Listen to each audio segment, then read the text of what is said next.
ThatNERDSoul. Yeah, that's right, y'all. We are back. Thank you so much to Chauncey K. Robinson for coming through. As you can see, we got a whole host of folks now. That's right. We're about to get into it. Panel on Lovecraft Country, but we are not by ourselves. It is not just the Voltron formation. You know what I'm saying? We are we are joined by some awesome people. I will start with the middle row right here ish. Steph, introduce yourself. Hey, I'm Stephanie Williams. You might follow me on Twitter at Steph_I_Will. I tweet stuff. I write stuff. And that's what I do. All right. In the center square, Marquita, what's up? I am the center square on your screen. Cool. I'm Marquita Star, digital sparkle pony. Find me everywhere on the interwebs at Lestar Got Next. All right. And Leslie right here. Hi, Leslie Moore. I'm with GetRec Tech Support. I'm a site that is for women who love IT and love gaming. I'm on all social media under GetRec Tech Support, except for Twitter for being special. I'm under Rec Tech Sup. All right, what up? And in the bottom square, last but not least, Moana, what's up? Hi, what's going on? Moana McAdams here. Editor-in-chief at Burning Spear Comics, author of Fishing Day with Papa Ray, and host of the Moana Nui podcast. You can find me on Instagram at The Real Life Moana. Thanks for having me. What up, what up? So we are here to talk about Lovecraft Country. You staying? You going? What you want to do?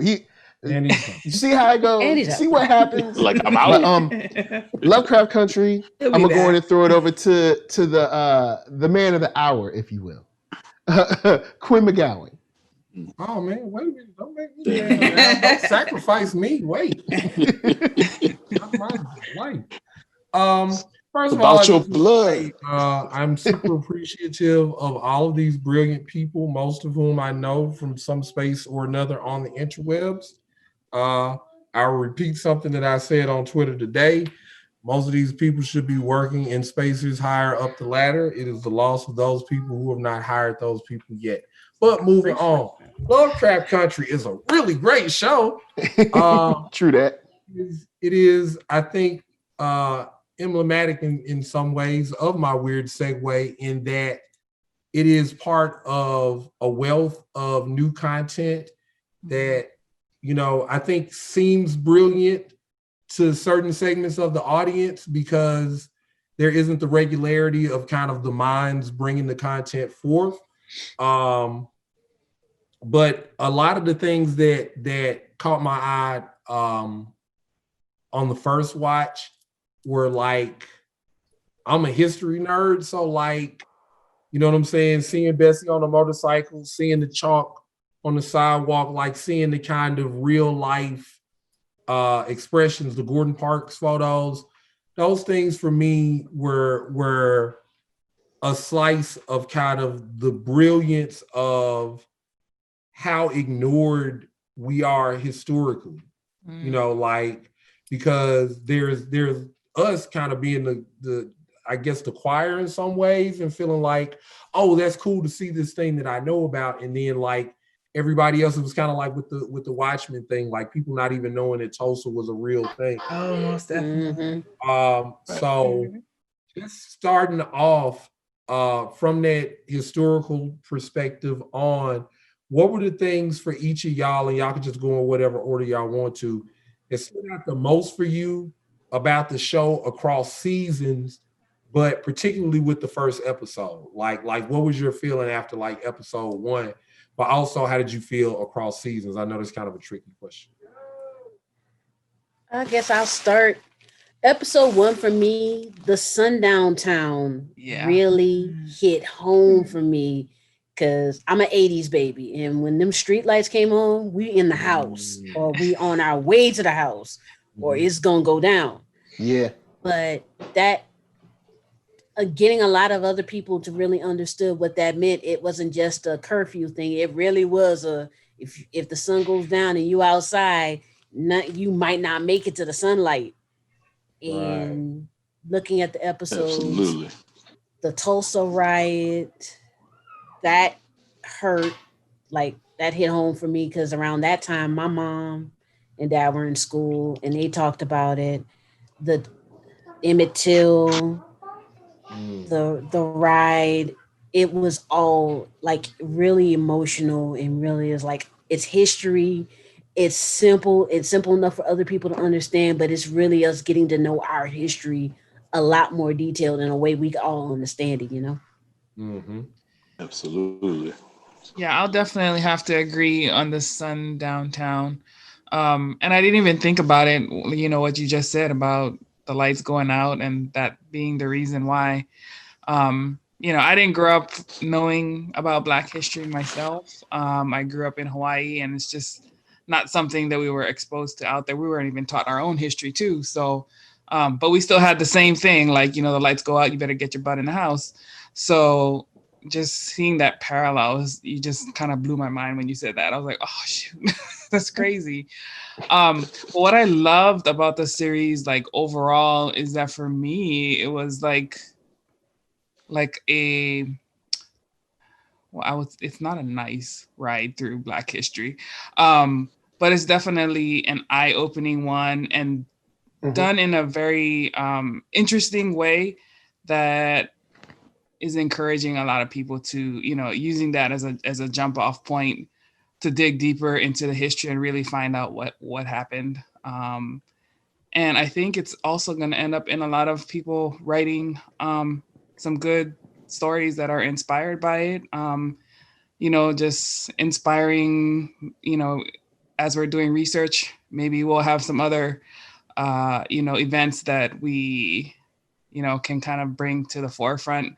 I know when I was doing research about it, I read something about like the Crimson Summer, that Tulsa wasn't the only town where this was happening. You know, it was happening all across the United States. So.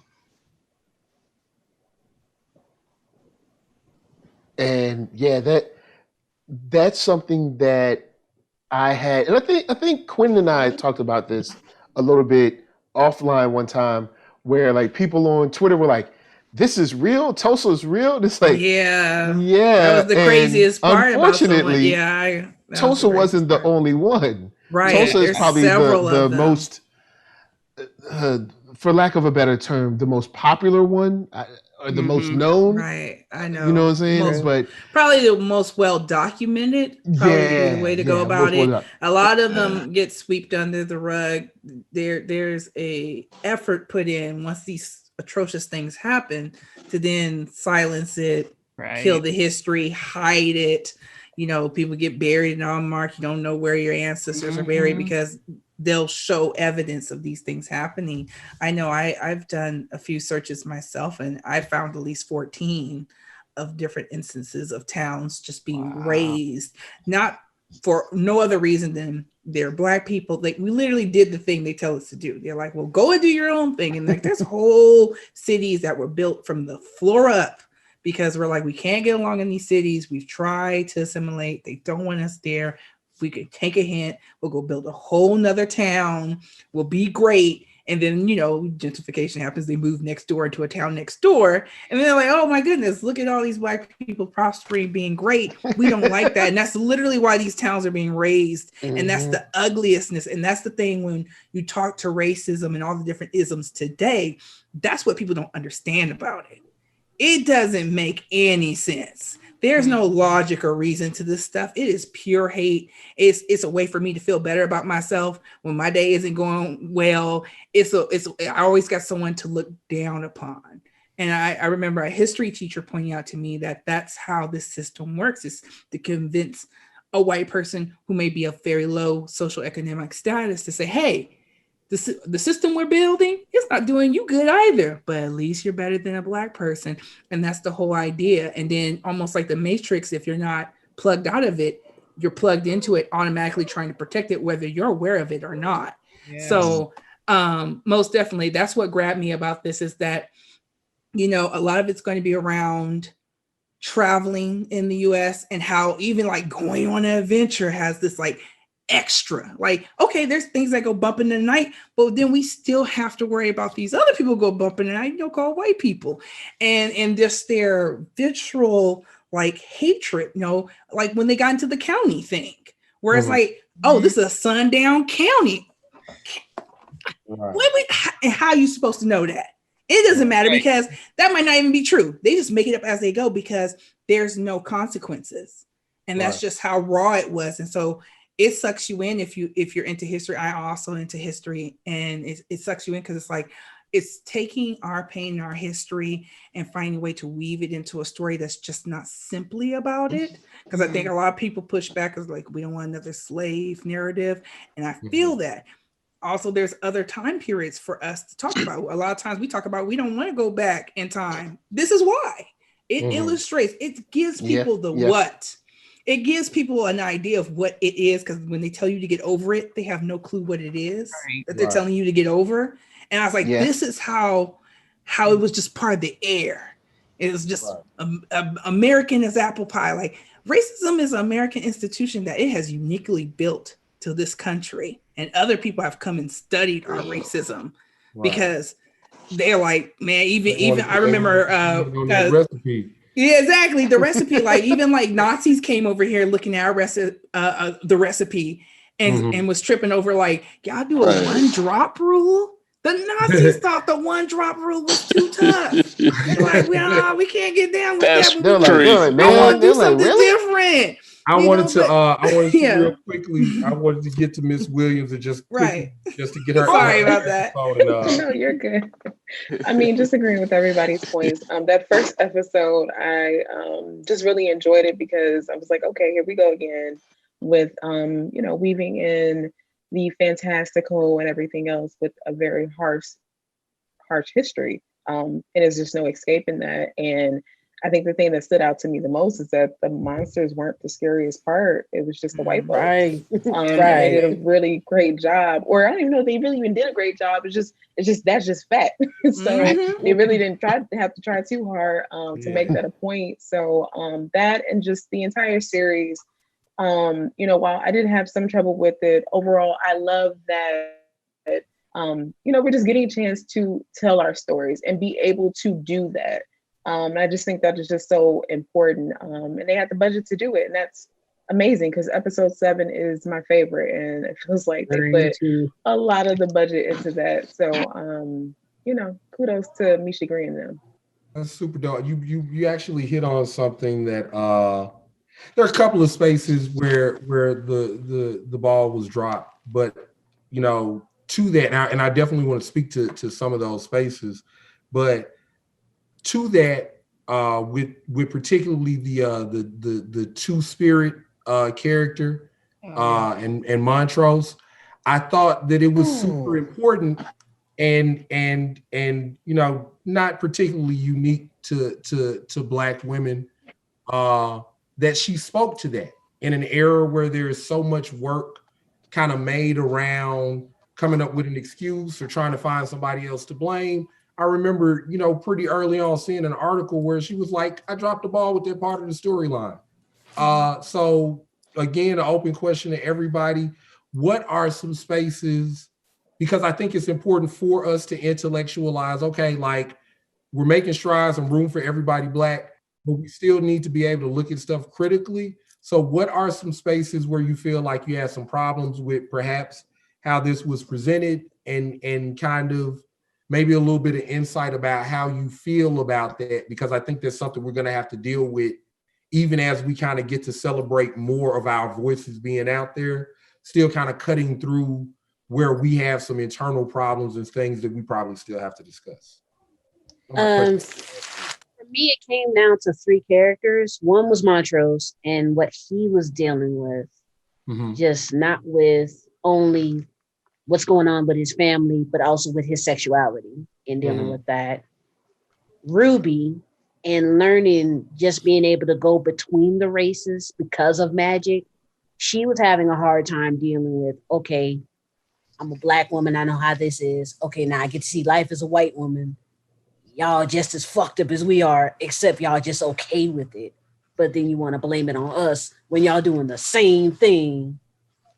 but okay. And she was trying to get with that. But I really wanted to see a little bit more on D, on the daughter. I wanted to see more with her character development, especially with losing your friend, being Emmett Till, and the way they kept mentioning Bobo in the background through several episodes, and then saying who Bobo was. They didn't get to really get too deep into her story and how she had to deal with her best friend is gone, her father is dead under mysterious circumstances, her mom just ups and disappears, and she was starting to at least say how she felt about her coming back, like, okay, you left me and this happened, and yeah, you saved me, but you left me though. And dealing with how she's dealing with that, and even in the end, with her now controlling the monster that Tick was controlling at first, and her just doing what she had to do at the end. I wanted to see more about how she's dealing with it as the child in this series. She went through quite a bit. She was the youngest character. She went through a whole lot, and she really is like, it would jump back and forth, but I want to see more development from her, especially just from the child side. Because you can see that the adults are going through their things, but we're adults, and we go through a lot of things. But we actually got to see the beginning of how a child is supposed to deal with all this with no warning. You go from 1 minute, everything's collapsing around you. Now you're cursed, and now you have a mechanical arm because your mom disappeared and came back with knowledge. What is all that? It's like, what? Came back with knowledge. Came back with knowledge. I felt like they all like left her on her own for that. Right. episode, I was too. going to Like, say the same thing. They were everybody- abandoning that child. I was so angry for her. Yeah, like listen to her. Yeah, because like, Hey, did you know there's something back there? And then all of a sudden, go get some water. Right. I was like, Well, man, like, if you don't pay attention like to this child. And I feel like realistically, even with things today, we're not listening to kids. Yes. I feel like that's a huge that's what they wanted to. That's exactly the commentary on that. The commentary, the social commentary on that is that we get so, because they are going through a lot, right? I understand that they're going through a lot, but then as you know, parents, That's no excuse, protectors, family. That's why I'm coming to. As elders, we still are. We're responsible for looking after our young people. No matter what's going on in our world, we can't allow us to lose focus on our future generations. And maybe they're like, hey, if y'all were paying just a little bit of attention. I think one thing that killed me was the secret keeping. I didn't feel like it was all that important. Like, I felt like this story could have rocked without just the ridiculous amount of secrecy. And then when things are starting to fall apart, you still don't want to talk about it. You still, it made for some very funny memes. Like, what? But the level of secrecy, even when they kind of know each other, like, why don't you sit your sister down and really have a heart to heart about exactly what Christina's all about? And then, of course, I loved Ruby. She seemed so strong in the beginning, and just to lay down with this person, like when she came back with that logic of why it was okay. She challenges Letty to say she's chasing after a man like their mother did, but then she does the same thing when she's like, Christina shot me, and she's like, well, that was her dad one. She was like, well, she saved you. I like Christina. And I was like, how's that any different from your mom? And I was like, so I said, I have these things where I'm like, that's such a big issue, but where do we let them be people, right? So they're also people. And if you're going to have things that reflect history, if you're going to have social commentary, I struggle with my criticism. Like, are they trying to hold a mirror to us? Or is this really like they had a moment of lapse in their writing that they didn't foresee this? And so that's where I struggle, because I say it makes some of these mistakes make for great commentary, and maybe they're on purpose, and maybe it's not a thing. Maybe they were holding out Bobo because they didn't want you to figure out who Bobo was until they put that out there. But maybe they should have went about that just a little. I think letting us know who that individual, because I agree with you. Letting us know more about that person so we're more emotionally invested. Maybe not us, but you know who I mean. So, you always got to play up people's humanity. I think the devil child, any color, anywhere, is a terrible thing. But some people, If they don't look like you, they just can't get into it, which is a whole weird thing, which Right. I think that was on full display and all through Lovecraft. The fact that you don't look like me is all I need to do horrible, despicable things to you. And that's really just the nature of it. And it's such a system. I think it greatly illustrates the system. But back to D, I did hate how neglected and how we don't listen to our children. I was not. And the circumstances of it, though, is what really was kind of getting on my nerves, because she had just lost her dad to mysterious circumstances, like y'all said. And then, but also her mom's gone, and they know this. You know what I'm saying? And then her best friend is dead, by straight disgusting circumstances. So they know this, and even in the midst of all they that still going lose on, her. Like, how do you lose a child? They still lose knowing that felt like a really big misstep to me. Like, I felt like because in the beginning, like in the first few episodes, they're really nurturing of each other. They're really holding each other close and making sure, because the nature of their family's job is to protect Black folk from the sundown towns. So for them to lose D at that crucial time, like if it was just if not so much was going on with her, then maybe I could have been like, okay, fine. But so much was going on with her for them to just be like, yeah, go back in the house. Wait, so here's the thing though, but to your point, Jason, that is pretty much probably my issue when I all throughout Lovecraft is like, you have these points where I understand it's moving your story forward, but it's such high stakes by time. Like I hate that Letty is taking her time, because yes, you've seen this horrible thing. You've watched a woman burn. I understand that, but you're on a mission to get a book back, and you do that whole slow-mo walk. Things are coming down on her for TV, but it's like, I don't know if you should be walking. It stressed me out. It stressed me out watching that, because I was like, okay, I know it makes, and I said the same thing when I was watching it. I said, I know this makes for beautiful television. I know this is an epic image, but if you don't pick your ass up, get back to this room. Like episode 1, Letty. Yeah, can we get episode 1, Letty? That happens so much where they're doing slow mo to run story, right?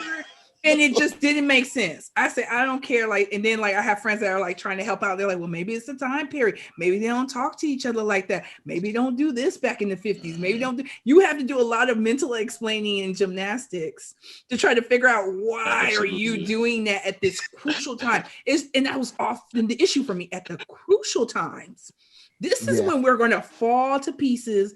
This is when we're not going to do it. And I said, as resilient as these people are, you got people who, I mean, who made it through Tulsa. And I think Montrose is a flip of the coin. Like, while you can be made stronger by something like that, you also can be traumatized till it affects you. So I was cool with that. And then it got to a point where it's like, boy, if you don't go on, man, get yourself together. Like, tell Tick he's the person who saves you.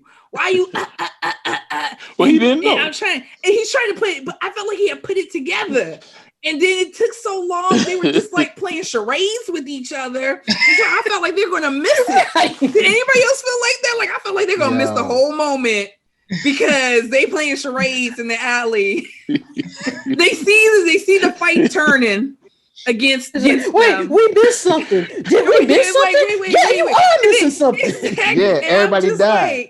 Like, exactly. And so I was like, sometimes, like, I feel like their ambitions or the moments they break down are just a little too convenient. And then that's why I think I'm so frustrated by them, because I'm like, if you're Nick's on the line, this is not the time to do that classic trope trip. And they had that classic trope trip where they tripped down when they're being chased. But just they did something fun. They did something smart. They gave that to you just in a lot of different ways. They're going to stutter at the most important time. They always stall at the most important time. They're going to have the emotional thing. They're going to do this double thing at the most important time. And I got so tired of that. So that's one thing. I was like, there's got to be another way to make this story work without them like tripping at the most important time. Like, it's killing me.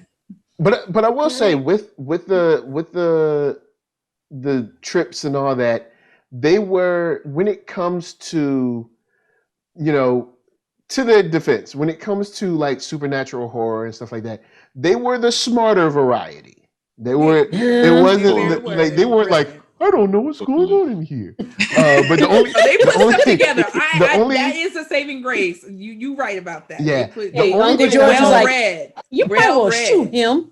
The only thing I have about Dee is there was a moment when after Dee was after she was cursed, she's in the bed and all the adults are arguing and yelling. And Ruby says something like, it doesn't matter, all of y'all did wrong or whatever. It's like, no, you were her babysitter. Right? Like, no, you spoke to Hippolyta and was like, I got this. I'm living with her. I'm at her house. No, that's you. That's we took all us. No, real. it's you. That's your fault. But let's blame everybody else though. Right. Yeah, and that was one thing I did not like about Ruby. Ruby was weird about how she pushed around blame. Yeah. And sometimes didn't take enough in herself, because if she did, she might not be where she was when she got caught up and stuff like that. I'm just, because I have a whole question about that. I'm like, girl, what is you doing? Whole time I'm like, what are we doing? I was like, but she had a chip on her shoulder, and I think she started what? I said I was hoping that she was kind of using Christina a little bit. We always kind of hoping that. Like it didn't look like the way to me that she was getting you. Was right. I do think she was right though when she was covering for herself, but when she called Christina out on that, like, oh, isn't just convenient, that she's my sister and you're after her man and all this stuff. Like, she was 100% right. I never believed that Christina had like true feelings. It's like the racist that has biracial children, right? Laying down with us, having sex, building families doesn't mean anything. If you get in their way, it's a wrap, right? And I think that's also a good example of that, where people think, oh, well, they're in love. They have a black or black wife, black spouse, or a black child, or a black this, and that somehow absolves them of their race, of their racism, and the fact. And she made it very clear she is Team Christina, and she picks sides. Whatever feels good to her. And Ruby felt good for a little while, and then she was on her business. And I wasn't surprised. Like, that didn't surprise me one bit. That was one critique that people were really mad about, where when she passed, they're like, oh, she's dark skinned and she's the queer character. And I said, usually I'll hear y'all on this, but Ruby was pretty dumb. She would need a whole new role for us to not feel bad about what happened. I don't think it's got anything to do with that, fam, because unless you were pushing back against these very bad decisions Ruby were making all through the series, then I really don't want to hear you get upset about her dying, because maybe was sleeping with the devil, and I feel like it was like, you know what, this ain't gonna happen. This ain't gonna happen. Oh, it happened. What was it?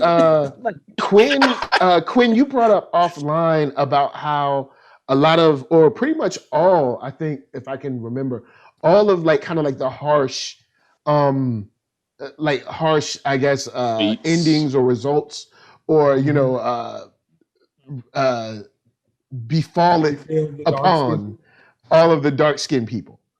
And again, I think to Marquita's point, I'm not, like, part of that to me is like, okay, there's gonna have to be some evolution in the way that we cast, right? Because I think that's problematic. You can switch those around. Making the content, I think we make a lot of those decisions. So I feel very strongly about that, but I was really posing that question more from the standpoint of, what does evolution look like amongst us? What does the discourse have to look like amongst us to kind of get to a better place on that? I already see you, Stephanie. So no, because real quick, just to add to that, in an interview that Misha Green did, she said that she didn't really consider the colorism aspect. And I'm just like, okay, that's fine. If you wanted to cast your homegirl, cool, that's no problem. Because in the book, Letty isn't light skinned, she's dark skinned. So if you just want to cast your homegirl, it's fine. I love Journey, but the problem is because we have to think and consider several other things when we make stuff, not considering the colorism aspect, that's where I have the problem. Because, you know, casting matters. It's going to matter to your story.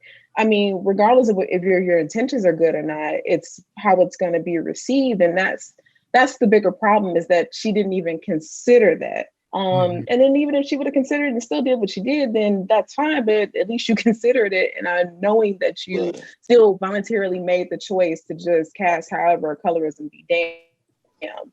And if you do that, that's fine. But just know that criticisms are going to follow, because from the standpoint of the storylines for each of these characters, fine, I'm okay. But it's just kind of messed up, though, that for all of the darker skinned characters, they had like these really terrible, traumatic, kind of messed up things. And I also didn't like that Dee had to be the one to kill Christina at the end. I liked it. I liked it too. I was for it. I didn't like it. I was for the it. The only thing that messed me up is that it reminded me of the little girl that I kept seeing, like, going around the internet that was at the protests and stuff like that. Like, that was on my mind. And I don't like our kids having to clean up our messes. And essentially that's what Dee had to do when the adults walked away. So yeah, and if this summer didn't happen, that's fine. But that was just something that was on my mind. I don't know how I feel about militarizing or making our children militant. Like, that gets me and bugs me just as a mom. But I understand why she made the choice. I understand that it looks cool and it's going to call for discourse. And I don't want to take that agency away from Dee, but for the simple fact that she technically didn't have any outright beef with Christina outside of the fact that this woman is white and is how your friend was killed. And then also it has caused harm to your family. But it just, I don't know, like, it just, I didn't leave that like clapping and very happy about it. Like, I just felt a whole bunch of melancholy. Like, that doesn't make me happy to know that my son or somebody will have to you know, fix the stuff that we can't fix. Like, that shit doesn't make me happy. Right. But I get why they made that move. It's also not like I feel like they didn't, like Brandon Thomas has said this about another thing a long time ago, and it was like they didn't earn it. And I feel like Dee killing Christina is not well earned, especially for what you're saying. Like what you're saying, like, she didn't really have the beef per se, other than like her being white or whatever. I feel like Christina is partially responsible for her father being dead. Is she not? Well, I mean, she did kind of orchestrate that joint. She didn't know that. But that was she didn't. That was on everybody, right? Like, she wasn't there when it happened. I just kind of feel like Letty had more stake for that particular act than, you know, than Dee at all. I mean, she literally tossed her out of the window. So yes, I agree. my biggest issue with I had a big issue with the end as well. With Dee finish her off. Why the adults left her there? Right. That's what I'm saying. But that's what they've been doing all through the show. The neglect is real. Left alone, child. Left alone, latchkey kid I've ever seen in my life. Like, monsters coming out of nowhere. It took her own monster to deal with the fact that she could have died, and none of your thoughts had thought about that. In as much as we're gonna leave this child in this car in these woods on this night. Okay, I disagree with that one. That one I felt that kind of threw me. I felt that that's the reason why Tick introduced her to the monster, and you have the scene putting the hand on there, because they knew they couldn't take her with her to the thing. Like, taking her to the battle did not make sense. I feel that's like in the line of protecting our children, and then the script gets flipped. Like, oh, we're finally. I felt like it was a flipping thing, because at first it looks like you're protecting her. You give her a guardian. You put her away from harm, and then she shows up with everything's pretty much over, and then you do this weird thing where you leave her alone. I didn't like that they left her, Christina, alive either. I really, that was just that I agree with Stephanie. That just shows like something that's been nagging me all through this show is the unwillingness to finish it through. Like, this woman has taken multiple members from you. She's killed Letty technically multiple times at this point. She's messing with y'all. I mean, she's messed up your life. Baby, everything, and you're always leaving her alive. You get an opening and you don't take it, and they just run, and they do that all through the show. Where they like if I felt like if they were a little bit more like, nah, you coming for me. If you make me choose between me and you, it's gonna be you. When they had the chance, they could we could have had this over maybe a couple of episodes early. But they had like 3 episodes have been done. Exactly.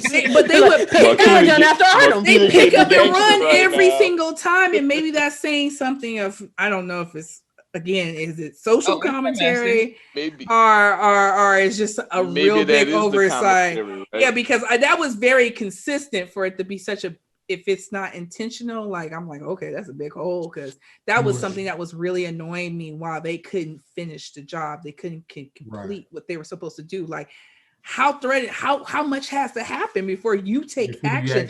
And I mean, this talks to a fraction of our community, right? Oh, the people who are like about respectability, politics. They're like, no, we don't want to become them. It's not about becoming them. But I'm tired of running. I'm tired of looking over my shoulder. I need to give you a message, and maybe that's too strong of a message. Maybe it's that argument. It's that argument like It's that argument of like, if I kill this dude that has murdered 100 people with his bare hands, then I'm him. It's like, no, you're not. It's not the same. You solved the problem. It's not the same. Where's the logic in that? They do that, but they do that in comics all the time. But they do that through all shows. I think that's cannot hurt him. Right. Lest 100%. I be a villain. This is something we're borrowing maybe from other cinema, because that's how we learn cinema. Because I'm always tired. Every time I see that in a movie, I'm like, couldn't be me, child. Because again, I think another thing that I had a problem with across there felt like these conflicting themes around the older generation sacrificing for the younger generation, and then like what Stephanie was saying, these other elements where or maybe it's the younger generation's job to clean up after us. And the biggest place where I had that conflict is for Montrose, because, you know, a lot of that, I think we have to suffer Montrose's behavior because of the time that this is taking place in. Like, we would like for people to be more aware, but in 1950s America, I think folk had other stuff on their mind. So I have a problem with it there, but I think the most heart-wrenching conflict for me personally is with Hippolyta, because on the one hand, I absolutely love the journey of not only the character, but the actress. I talk to my wife about it a lot, but I cannot say enough about the reality that woman, that physical being, the lack of likelihood that she would ever get casted for any of the individual parts that she played over the course of that episode, like a warrior fighting and leading a group, a woman in a 2-piece dancing with Josephine Baker, like all of the spaces where she occupied were so against type for not only her as actress, but her as character, that I wanted to root for that completely.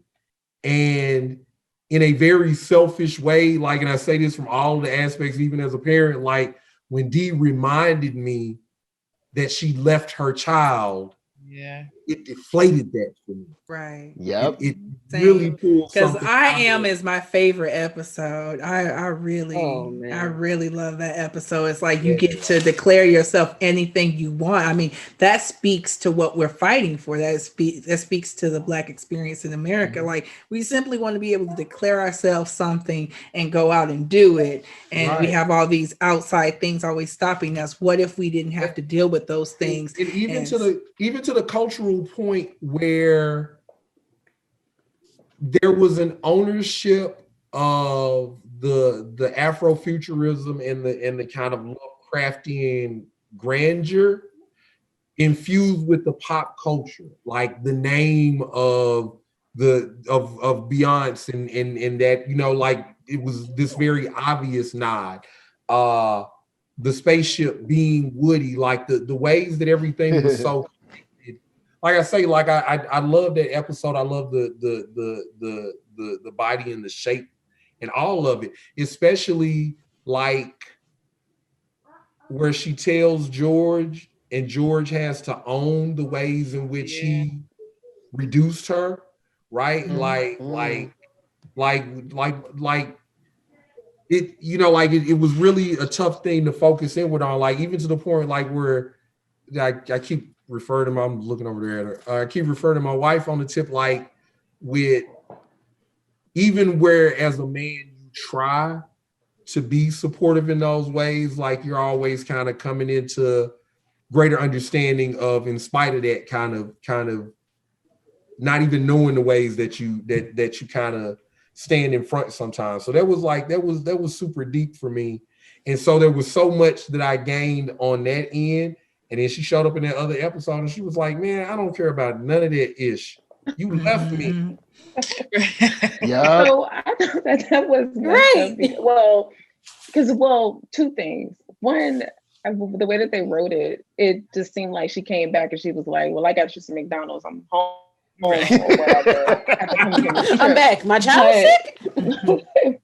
But going back to episode 7, I thought it was just beautifully done because, you know, it spoke to a lot of stuff. One, like if as a parent, guilt is never too far away when you are trying to do something for yourself. But I love that even through her having this selfish moment, she still made the ultimate selfless act by choosing the name Mother to go back to Dee. But that gets lost when we get to episode the finale or whatever, because I don't know, it's because she's lived this so many times because she was, you know, traveling dimensions, and how many times she's gone through Dee being hurt in this way, that it's affected her ability to have like that parental empathy comes off as jaded. It fell flat. And I war with whether or not that is due to the writing, if it was supposed to be that way, the acting, or what it was. But either way, it just didn't fit the character, because she, to me, felt like somebody that was like really passionate and would love fiercely. So Dee's hurt, she would mirror that. And she was just too at peace for me. Again, like, had she been there from jump, then fine. But she wasn't. Yeah. But she wasn't. So like that just didn't line up. And it's another reason why that ending pissed me off so much. I'm like, damn, your mama acting like she just brought you back to McDonald's after coming back from the Tom Joyner cruise. And now not the Tom Joyner cruise though. That's why you guys come to the rent party. Because you ain't getting that reference nowhere else.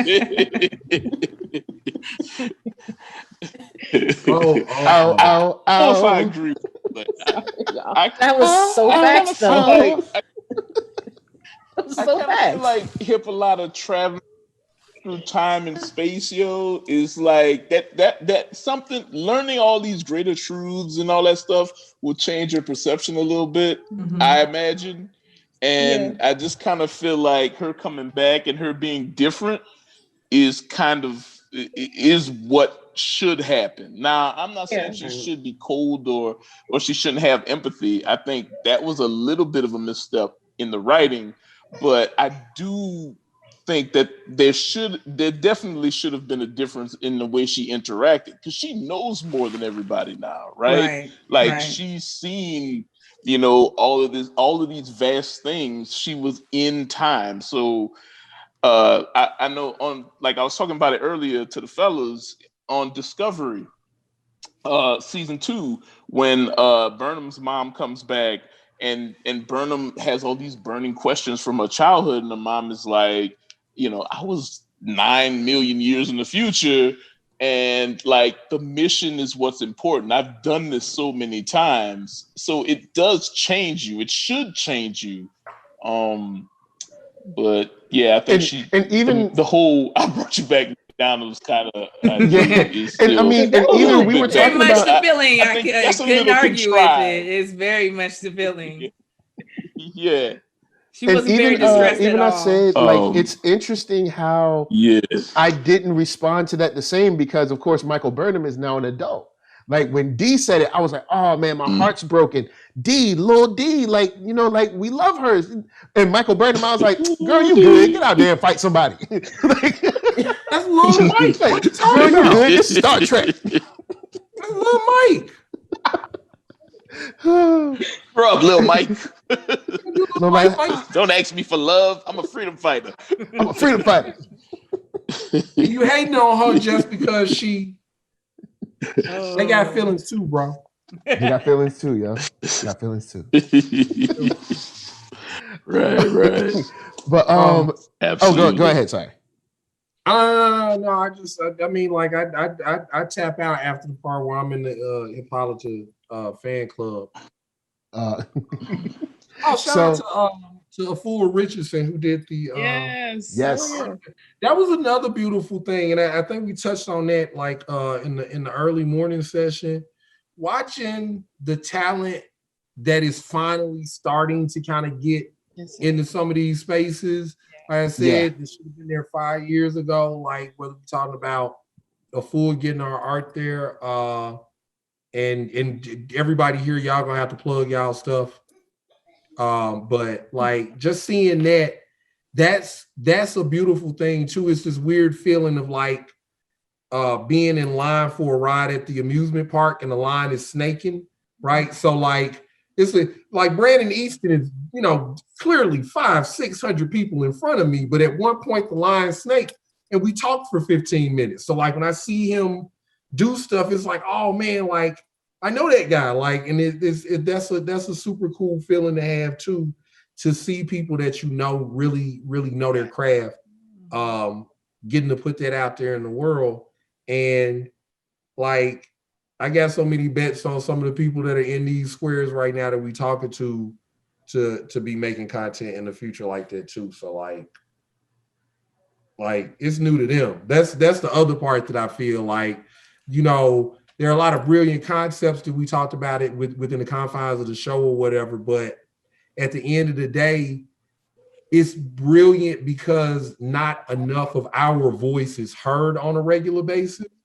I've seen Stephanie tweet, you know, stronger show ideas than a lot of the fall lineup on half of these You be networks. killing it with those tweets, those ideas. I want to see some of that. On Twitter. Man, write some of that up. We're gonna have to sell like something. I be seeing it and I be like, that stuff ain't never getting made. It should though. That's the sad part. I mean, it should, but we just need a whole Steph channel. We can make a whole channel just with her ideas. It's just like the latest. Netflix. Yo, man. Netflix, I'm down. Yo, you know what I'm saying? Look, get that monthly subscription. We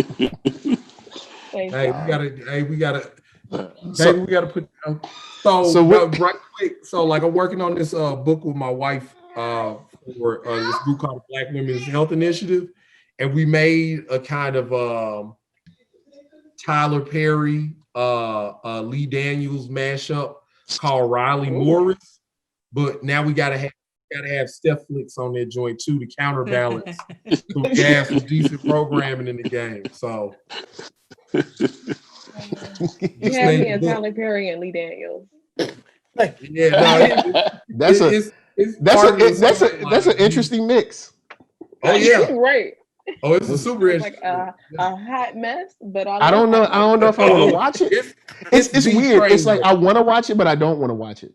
They got Tyler's wigs. I'm out. In the book, like they're watching one of his movies, and it's as bad as you think it is. If it's got the wigs, I'm out. No, just I'm gonna be controversial real quick, and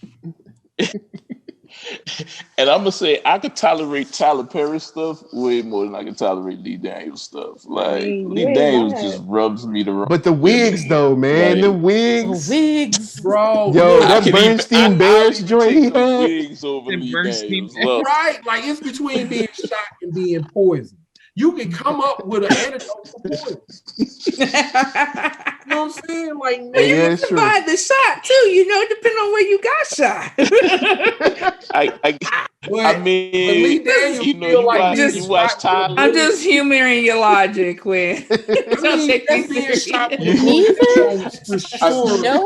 would choose neither. That's me. That's me. And he don't neither. Checks like you never. It's never gonna be right. Neither. It's never gonna be right. I would.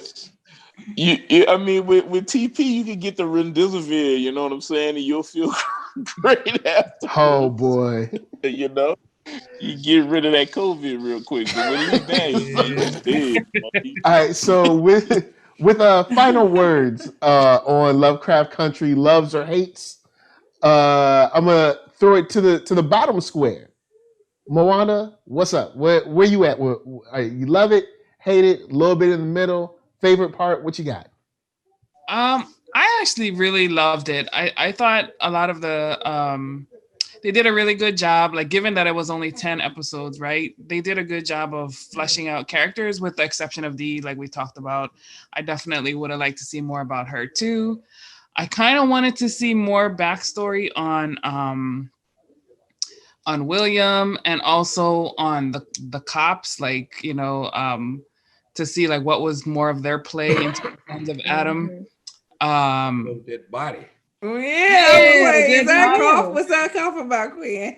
That stuff is crazy, but you know, it kind of talks to like organ harvesting. I think that's what they were, you know, getting at. Well, I think somebody had pointed that out, that they were talking about the medical history that Black people have had to suffer from, like to be the guinea pigs, to be experimented on in the most unethical ways, and yeah. So yeah, I think that's what they did. It was very poignant with that one. Yeah, definitely. I mean, they're still doing it now. But yeah, I mean, overall, I love the story. The characters that were problematic, you know, Ruby, and I had mixed emotions about both her and Montrose, but they were actually two of my favorite characters because of that, because they could take you to both sides. And, you know, like, I'm sad that we had to lose Tick, but it was pretty, I think they did it pretty well. I hope they go to a season 2 with like a spin-off type joint. Because I don't know how they continue past this, because I haven't read the book, but I think they, you know, pretty much follow the book in terms of like how much of the story that they covered. But they definitely left it open for other related stories. And so I hope that they continue that. What up? Leslie, where you at? Loved it. Want to pick up the book to read it so I can read more. Mm-hmm. I feel like, yeah, Dee needs more. If they do a spinoff, do it for Dee. Mostly. Mm-hmm. That's what I would want to see.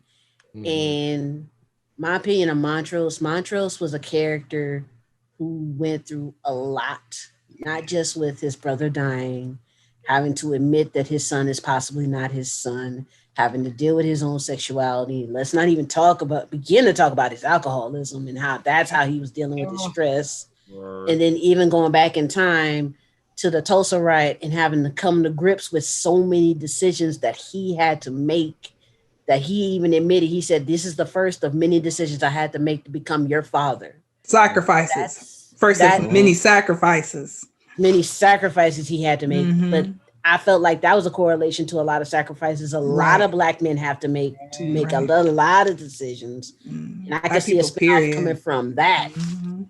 I could see a spinoff even coming from that and just doing with that alone, but loved everything about it. I'd pay to watch it again. Marquita? I would have to say I went back and forth. There were episodes that I felt like you're going to lose me because I was like, nah, y'all got me all messed up, twisted. Somebody cue the Key Sweat song. Like kind of like when Montrose kind of does his own thing and he like kills the two-spirited native person. Yahima. Oh, that hurt. I was like, it hurt. I felt mad because they introduced the character, they take the character out. I just felt like they did that actress, the character, all kinds of wrong. I got so excited. I needed to see more of where that was going, where her past was. They're gonna work through it. They do all this trouble to gain her trust. Yeah. And then nobody speaks of it. You know, he's been burning books and sabotaging them from the very beginning. I understand trauma. But dang, my guy, whose side you on? Like, so I have mad questions for Montrose because he's been doing shady stuff since day one, and we don't even have real questions from him. We got one beat, we got one punch from Tick, and that's all I got. And I wanted to do a lot more, to be honest with it, because he was messing them all up, you know, just hemming them all up. So I mean, he was a gangster. Yo, I was reviewing this show episode per episode, and I was like, yo, dude, that's the key. What are you doing? But I guess at the same time, like, how you gonna when they're writing this, they're like, oh, I forgot. We got like 5 other episodes.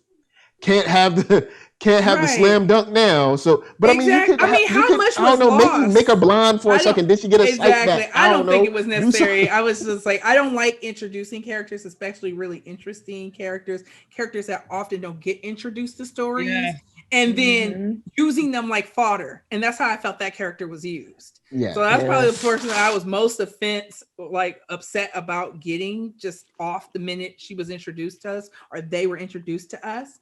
And so that was my, I don't know if I'm going to stick, because the first 3 episodes of Lovecraft had me. I thought it was powerful.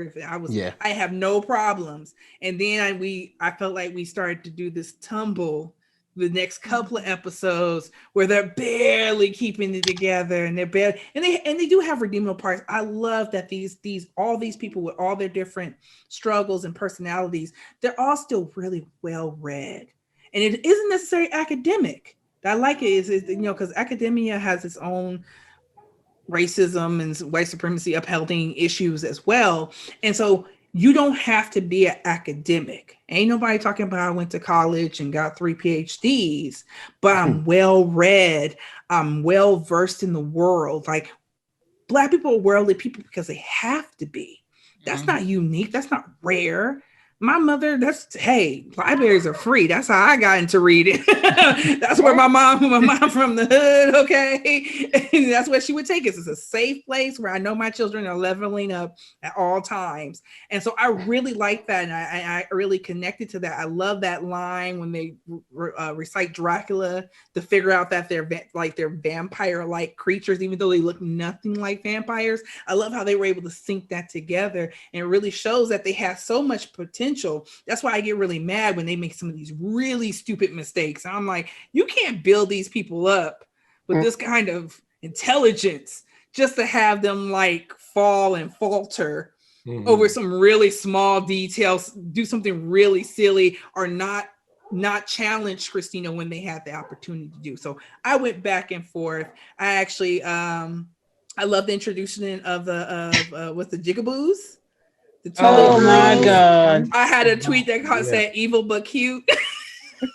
And I said, I hate y'all did D wrong, but I loved seeing Black girl actresses in this like role where they're showing off their skills, and they don't get to say anything, but I don't know, they work for me. Plus I'm a Halloween girl, so I was like, monsters are my thing. I understand. You gotta do your thing. Exactly. And I did like 10, the ending. I was like, yes, Tick was sacrificed, but I felt like most people were like, oh my God, he died. And I'm like, but that's been the whole thing. We knew that from the from the get-go, from the door. I'm like, I'm a little relieved at this point because y'all out. Like some of the stupidity, some of the things, the many chances we've had to get around that, and now everybody's boo-hooing because the predicted thing has happened. I don't know if I could get into that one, but I did like that his sacrifice was not in vain. Because when they said we took magic from you, not just you, but all white people, I was like, thank you. Finally, finally, we did something. Something made sense, because beforehand, the exchange of their wins, when they had a win, and when like Christina and her people had a win, was always like this. Yeah. It was never working for me. I'm like, it does not even out. And finally, it was like, well, dang, we knew it was coming, but at least it came, at some cost. Like, I was kind of feeling that. But those are my lows and my highs. All right, Steph, where you at? I guess in the middle, but towards loving it. Because the stuff that they did great, they did excellent. Where they falter, unfortunately, it just sticks too much for me. But I will say that I'm happy that they were able to do this, because now you've got a blueprint for what to do and what not to do. I think sometimes we kind of forget to remember that we haven't always had the opportunities to do this type of thing at this production level. Now you see, hey, you get the backing to do it.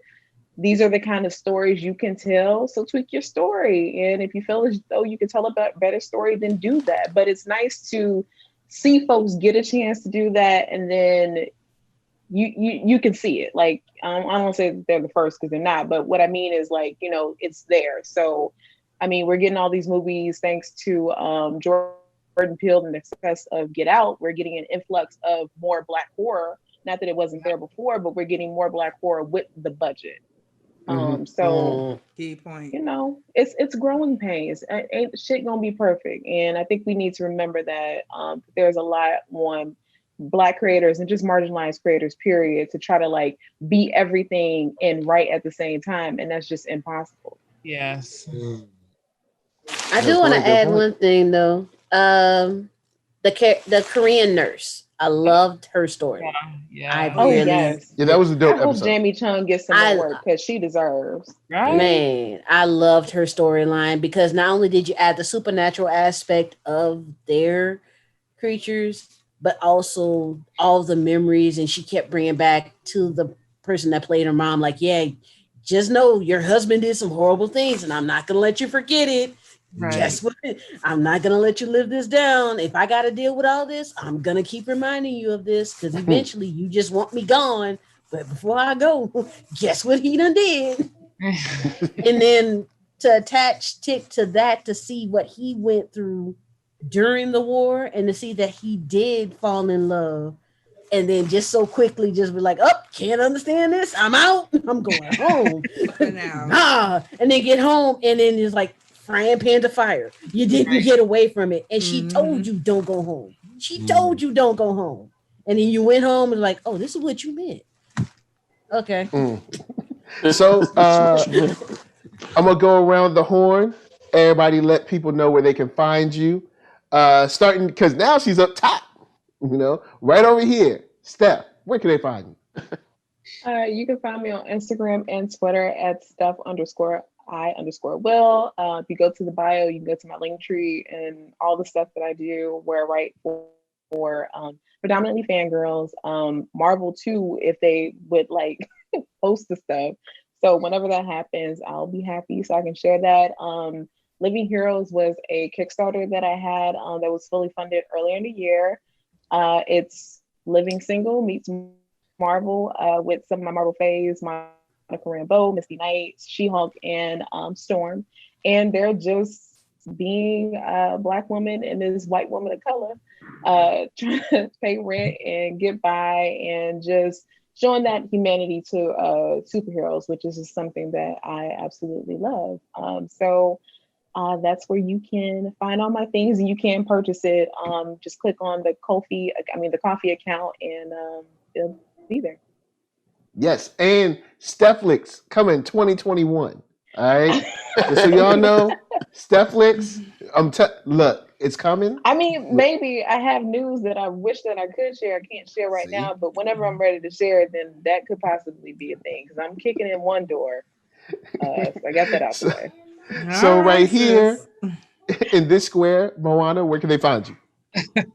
You can find me at The Real Life Moana on IG, and I also have a link tree on there that will take you to my website, and where you can find the Wildcard Chronicles, our comic book series, self-published, as well as our children's book series that we just started, and our YouTube channels and the Moana Nui podcast, which we'll be launching a Kickstarter later in November. I'm just having a really good time talking to a whole bunch of indie creators, and it's kind of my way to kind of geek out into history and culture and tie it back into pop culture and some of the things we see now. What up, Leslie? Oh, You can follow me on Facebook, Leslie Moore, but also on Facebook, Get Rec Tech Support. Again, if you're a woman, you're in the IT, you're in the gaming, I got stuff to give you for free to help you get into IT and to get into gaming. I talk about gaming news, what's going on in the IT world. And I just have to put a series I'm creating myself, animated version of video game console history. I just put it on hold, but I am going to pick it up. It's going to be out by the end of the year. If you're looking for me on Instagram, it's Get Rec Tech Support. If you're looking for me on Twitter, it's Rec Tech Sup. Due to some issues I've had with Twitter, but at least I'm there. And the website is getrectechsupport.com. And that's where you can find me, just talking about geeky things and being a woman. And I just won the opportunity to start a podcast. It's gonna be called Tech Talks with a Mom. It's dealing with being a woman in IT, being a female gamer, and being a mom. I have a 12-year-old son who's also a gamer. What up? And last but not least, right here, Marquita, what's up? I love how you're pointing. I'm in a totally different place, but that's okay. Well, it's because you're here for me. So I'm right here, like on the top right here. But okay, maybe that's just because that's me. Marquis Lestar. Lestar got next everywhere on the interwebs, but also I'm the creative director of Blurred Galaxy magazine. You'll be bringing everything with like a woman-led blurred experience. We're also keeping it real. We launched on Juneteenth of this year, if that should give you a feel of what we're trying to come with, because with all the highs of being a blurred comes some of the lows and some of the realness and some of the intersexual like issues that being Black, being a woman, and et cetera, being queer in this nerd space does not, it shouldn't exist, but it does. And we wanted to talk about those things while putting you up to everything that's going on in the blurred sphere. So we are at So Blurdy, both on Twitter and Instagram, and our website is blurredgalaxy.org. Word up. Thank you guys for coming through. Thank you for hollering at us, hanging with us. You know what I'm saying? We know. Appreciate it. It's always a good time when we can come through. Yeah. You know what I'm saying? Talk about some dope shows and have a good time, and even get out a Keith Sweat reference and a Tom Joyner reference in the same podcast. Yes. Yo, man. Here at Rip Party, our job is done. But, we're gonna go to a break for a second. We'll be back with gaming from X Nightmare. We got Stronghold on the way. We got another panel coming for y'all. So y'all sit tight, chill out for a second, check out the Stronghold because Baby J, he dope. So that's right. We'll be right back, y'all.